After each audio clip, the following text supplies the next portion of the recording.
Grammatical যতগুলো topic আছে এর মধ্যে বেশ কিছু টপিক আছে যেগুলো কনফিউশন সৃষ্টি করি।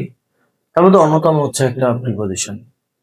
অন, ইন প্রায় আমাদের কাছে সিমিলার মনে হয় অনেক সময়। In, into, on, over, above, across, মানে একেবারে হিজিবিজি অবস্থা হয়ে যায় যে কোনটা আসলে কি বসাবো। আমরা অনেক সময় বুঝি অর্থ অনুসারে যে এটা এখানে হবে বাংলায়, কিন্তু তারপরে প্রিপজিশনটা কি হবে এটা নিয়ে কিন্তু আমরা খুব ডিলেমার মধ্যে পড়ে যাই, এবং অ্যাপ্রোপ্রিয়েটলি প্রিপজিশন ইউজ না করতে পারলে কিন্তু আসলে অনেক সময় অর্থগতভাবে হলেও আমাদের উত্তর হয় না।